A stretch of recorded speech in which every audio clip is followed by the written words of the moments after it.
Bonjour à tous et bienvenue sur la chaîne Les Contes de Raphaël. Si vous souhaitez me soutenir, surtout, n'oubliez pas, likez, commentez, partagez, abonnez-vous si ce n'est pas déjà fait. Pour aujourd'hui, je vous propose de vous faire découvrir Le Petit Père la Gelée.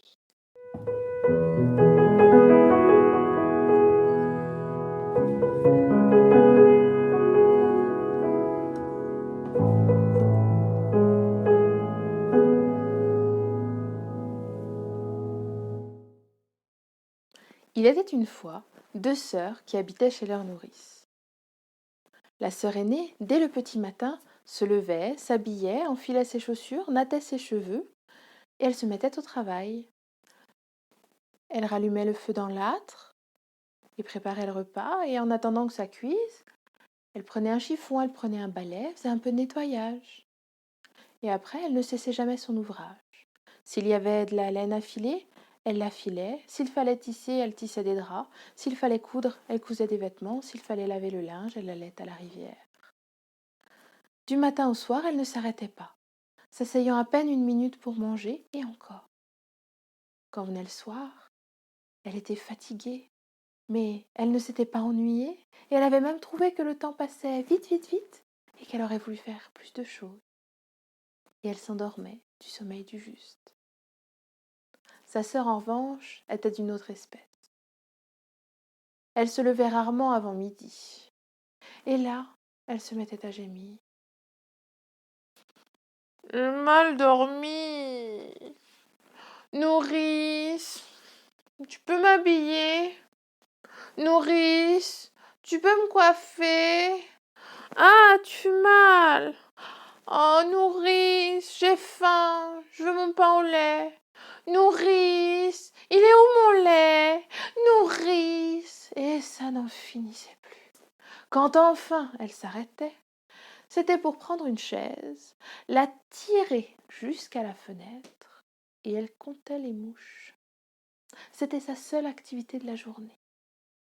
Et quand elle en avait marre de compter les mouches, elle envisageait de se recoucher, mais elle n'avait pas envie de redormir, de manger quelque chose, mais elle n'avait plus faim, alors elle se mettait à gémir. Je m'ennuie. Mais qu'est-ce que le temps est long. Oh, je m'ennuie. Et ça n'en finissait plus. Les deux sœurs étaient ainsi très différentes l'une de l'autre. Un jour, la sœur aînée attrape son rouet, attrape sa quenouille, et elle va s'installer près du puits, là où le soleil donnait ses derniers feux avant d'entrer dans la saison froide. C'était agréable, la température était douce. Elle se mit au travail. Elle attrapait la laine plantée sur la quenouille, la tordait entre ses doigts fins et laissait le fil s'enrouler autour de la bobine qu'elle faisait tourner avec son pied. Elle avait l'habitude, mais une maladresse est si vite arrivée. Elle se piqua le doigt. Une perle de sang coula et tomba, poum, pile, sur la bobine de fil blanc qu'elle était en train de faire. Misère! Elle attrape la bobine, elle se penche au-dessus du puits pour essayer de la rincer, mais elle est trop petite. Alors elle se penche un peu plus, mais plouf! La bobine lui échappe. Oh oh! Que faire, que faire? Le seau. Elle attrape le seau, le fait tomber dans le puits et essaye, en jouant avec la corde, de le faire passer sous la bobine. Mais elle n'y arrive pas. La bobine coule de plus en plus, et à force de paniquer, à force de s'inquiéter et de tirer sur la corde se rompt, et le seau tombe au fond du puits. Malheur!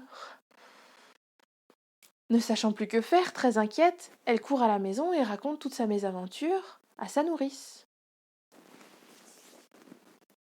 Je te demande pardon? Tu as taché ta bobine? Tu l'as fait tomber dans le puits? Et tu as perdu le seau aussi? C'est une blague, tu te moques de moi. Eh ben, tu sais quoi? Tu t'es débrouillée toute seule pour faire tes bêtises. Eh ben, tu te débrouilleras toute seule pour les réparer. Allez, file! La jeune fille se met à pleurer et elle retourne au puits. Elle se penche désespérée pour essayer de rattraper la bobine qui coule toujours. Le seau qu'elle n'arrive pas à attraper, elle se penche encore, elle se penche toujours et plof! Elle tombe dans le puits. De mésaventure en mésaventure. Elle se retrouve dans l'eau froide, elle essaye de trouver de l'air, elle essaye de retrouver la bobine, elle essaye de trouver le seau, elle s'en sort pas et elle coule inexorablement, elle coule, elle voit la surface qui devient de plus en plus petite. Un petit point lumineux là-haut, tout là-haut, très loin, inaccessible.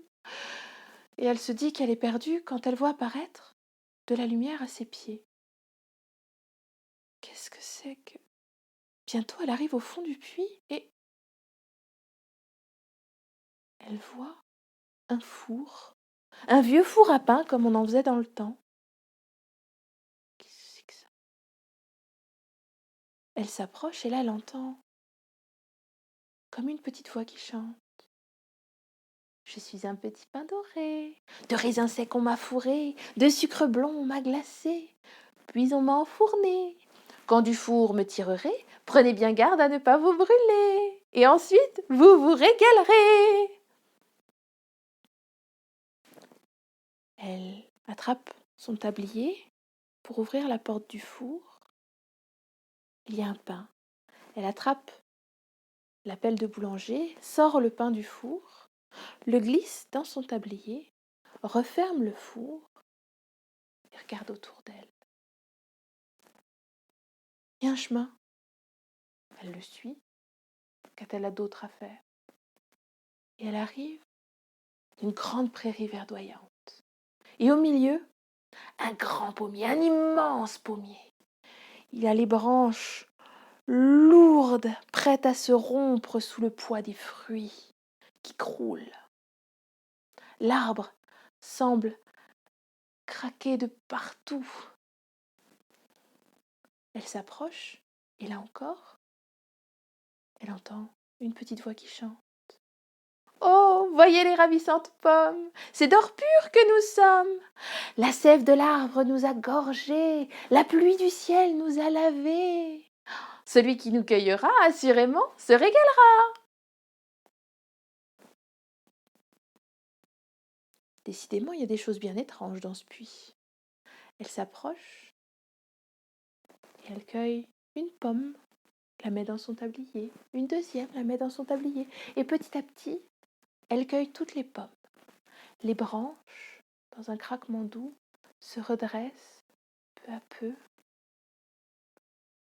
Ah, et quand elle a fini, l'arbre semble soupirer de soulagement. Ah, comme soulagée de tout ce poids. Et la jeune fille reprend sa route. Elle arrive bientôt devant un grand champ couvert de neige et de givre. Il y a comme des petites fées qui volettent partout. Et au milieu, une maison, une jolie maison. On dirait qu'elle est faite en verre, mais non, attends, ce n'est pas du verre, c'est de la glace, une maison de glace aux murs translucides et au toit brillant. La jeune fille est émerveillée. Elle s'approche doucement et voit bientôt un banc, et sur le banc est assis un vieil homme. Il a une grosse barbe blanche, des sourcils broussailleux, un bonnet de neige et un manteau de givre. Dès qu'il la voit, il la salue. Elle lui propose de partager le pain et les pommes, et tout en mangeant, il devise. Il lui dit: Tu sais, je sais pourquoi tu es là. Tu cherches ton seau et ta bobine. Ne t'inquiète pas, je te les rendrai. Mais j'aimerais, s'il te plaît, que tu travailles 3 jours pour moi. Pendant 3 jours, que tu m'aides dans la maison, s'il te plaît. Acceptes-tu? Oui, bien sûr, dit la jeune fille. Si je peux rendre service, c'est toujours un plaisir. Oh, ne t'inquiète pas, tout travail mérite salaire et tu auras le tien. Elle continue de discuter. Elle lui demande: Mais pourquoi vis-tu au fond d'un puits? C'est que quand on est le petit père la gelée comme moi, on est bien à la surface quand c'est l'hiver. Mais dès que les beaux jours reviennent, je me sens mal. Alors, je viens me mettre au fond des puits, là où il fait toujours frais. Ils continuent de discuter un moment.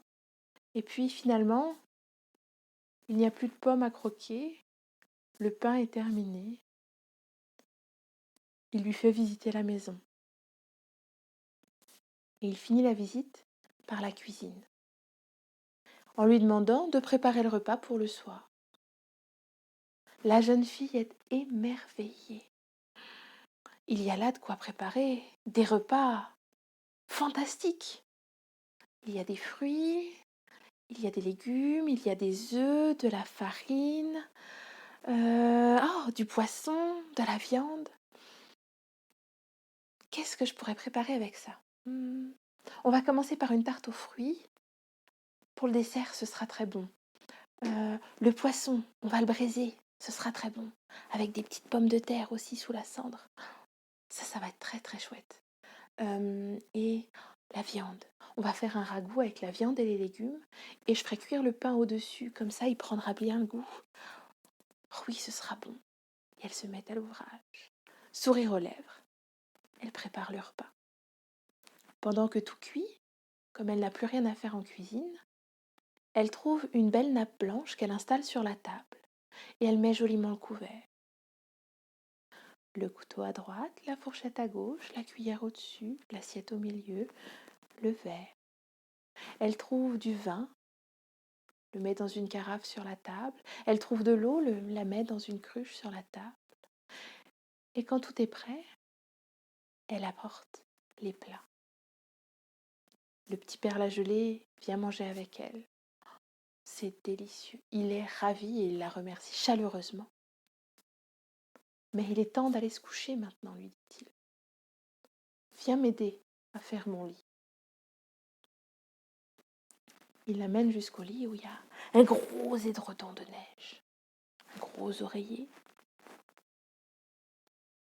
Elle soulève l'édredon et... Mais qu'est-ce que c'est? Ce sont des graines. Mais vous les empêchez de germer? Ne t'en fais pas, lui dit le petit père la gelée quand elle s'inquiète. Je les garde à l'abri.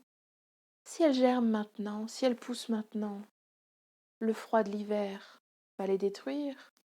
Les tiges qui résisteront au vent vont pourrir et il n'y aura pas de blé, pas de nourriture l'année prochaine.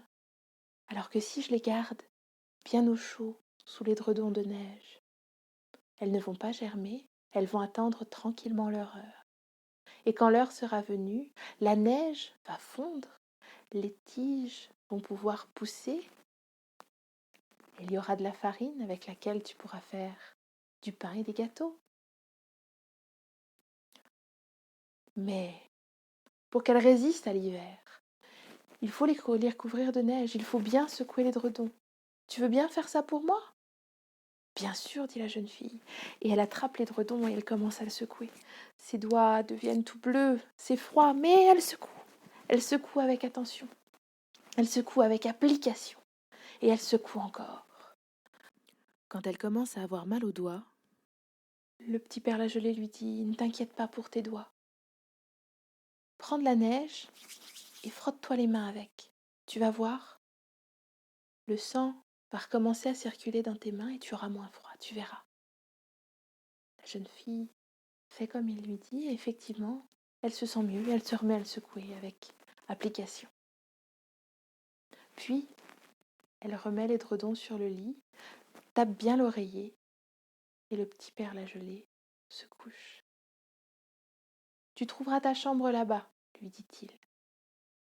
Moi, je vais m'installer là, pour que la neige ne parte pas, ne s'envole pas, et ne laisse pas les graines à la merci du froid. s'allonge et elle ressort. Elle passe la nuit et au matin, quand elle se réveille, elle aperçoit, il y a du linge à ravauder, il y a des choses à faire. Elle se met au travail tranquillement. Elle prépare un copieux petit déjeuner. Le garde-manger s'est re-rempli comme par magie. Et 3 jours passent, comme ça. Ils devisent beaucoup comme de vieux amis. Ils profitent de 3 jours très agréables. Et puis, une fois les 3 jours passés, le petit père Lagelé fait venir la jeune fille et lui tend son seau.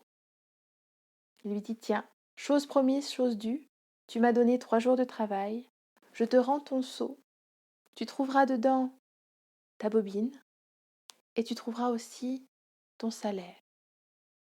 Quand elle regarde, elle voit des pièces d'argent, beaucoup de pièces d'argent.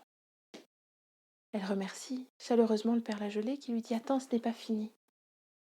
J'ai vraiment apprécié ces 3 jours avec toi. Tu t'es révélée une jeune fille de très agréable compagnie. Alors, tiens, tu penseras à moi quand tu la porteras.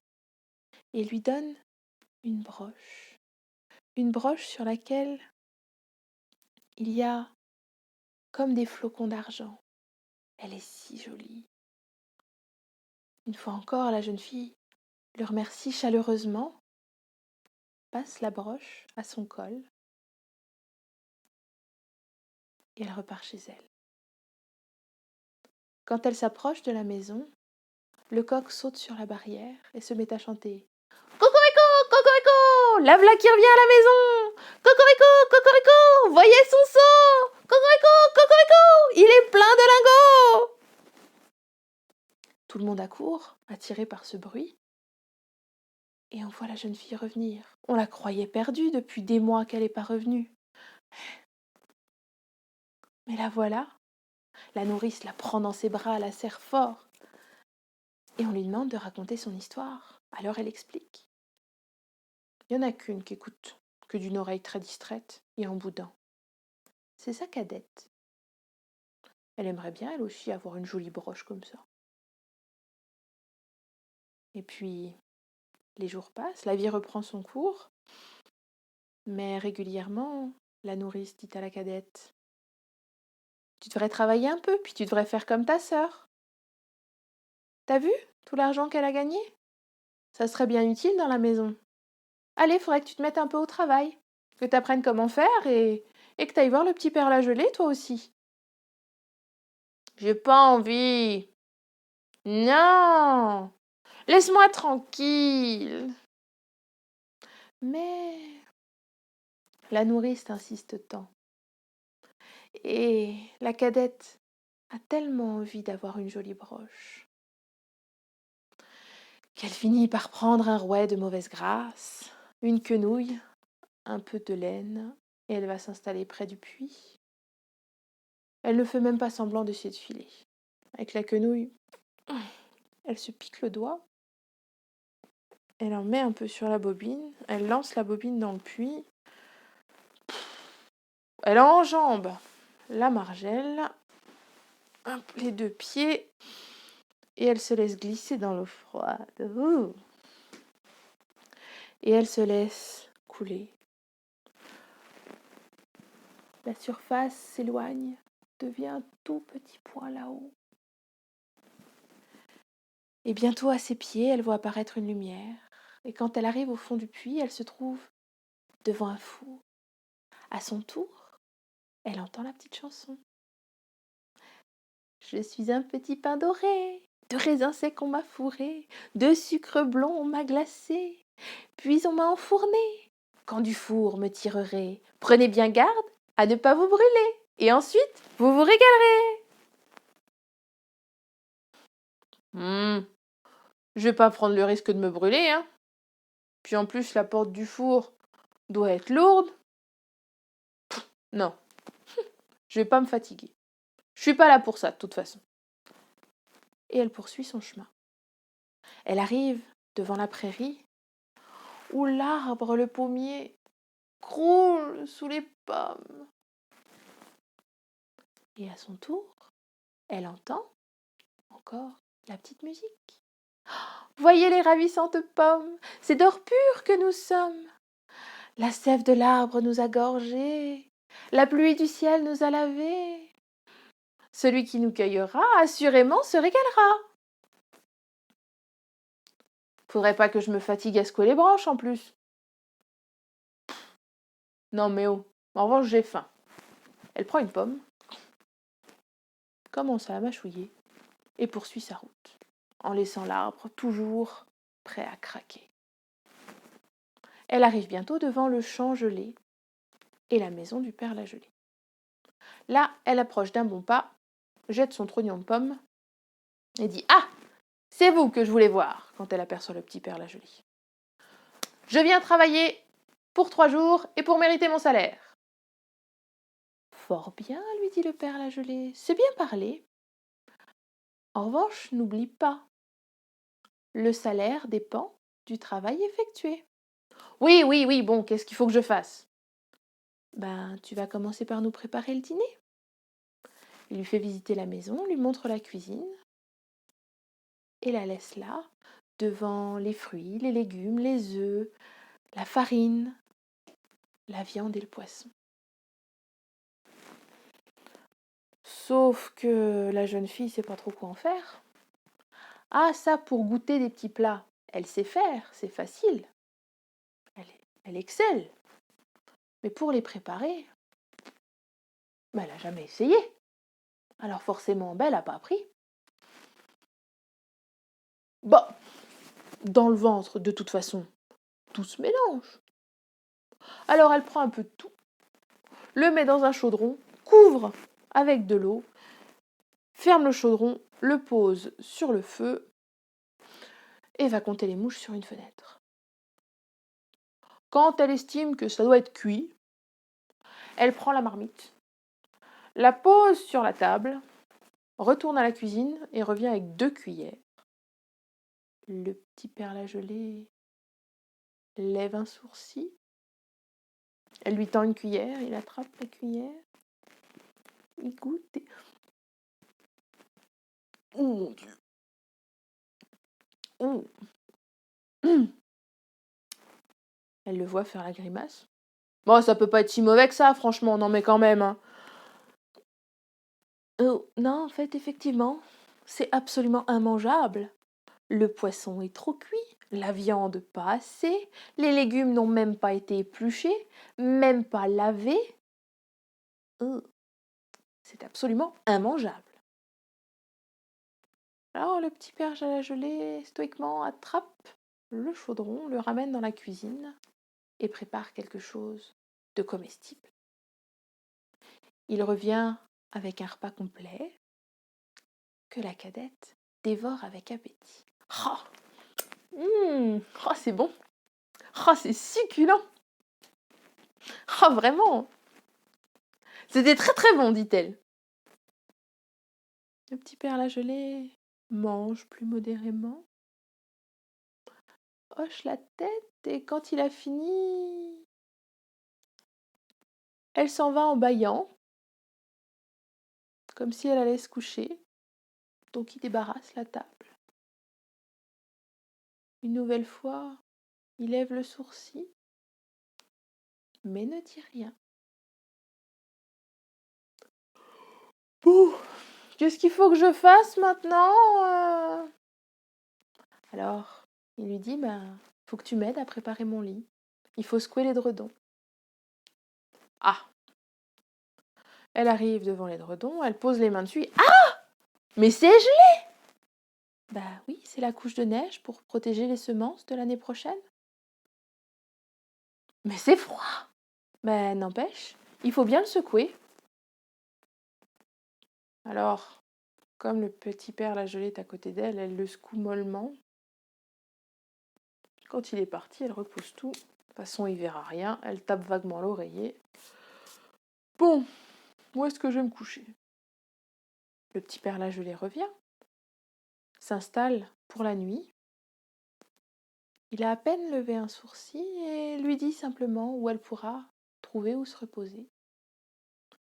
Elle s'installe, passe une longue nuit Et le lendemain, s'éveille après le petit père la gelée. Et pendant 3 jours, c'est lui qui prépare les repas, c'est lui qui fait ce qu'il y a à faire dans la maison, c'est lui qui fait tout. Elle fait juste semblant de secouer l'édredon tous les soirs. Après 3 jours, elle vient se planter devant lui. Bon, eh ben c'est bon. J'ai travaillé pour vous pendant 3 jours. Maintenant, je veux mon seau, ma bobine et surtout l'argent. Et une broche. Parce que quand même, la broche, elle est super belle. Et moi, j'en veux une comme ça. D'accord. Tu as travaillé pendant 3 jours. D'accord, lui dit le petit père la gelée. Tu te souviens, le salaire donné correspond au travail effectué. Oui, oui, oui, passez-moi vos leçons, donnez-moi mon seau. Le père la gelée lui donne le seau. Dans le seau, la bobine de fil et de l'argent. La broche, où est la broche? Je veux une belle broche avec des brillants, moi aussi. Le père la gelée lui tend une broche qu'elle s'empresse de mettre à son vêtement et sans dire merci, sans un au revoir, elle s'en va, elle rentre chez elle. Quand elle approche, le coq saute sur la barrière.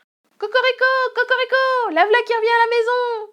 Cocorico, cocorico, avec son seau de glaçons. Tais-toi, sale bête. Et elle rentre dans la maison avec son seau. On est content de la voir, ça faisait des mois qu'on l'avait pas vue. Mais dans le seau qu'elle tend fièrement en disant qu'elle a rapporté de l'argent, il n'y a que quelques glaçons en train de fondre. Et oui, si tout travail mérite salaire, il n'en reste pas moins que le salaire est à l'image du travail effectué.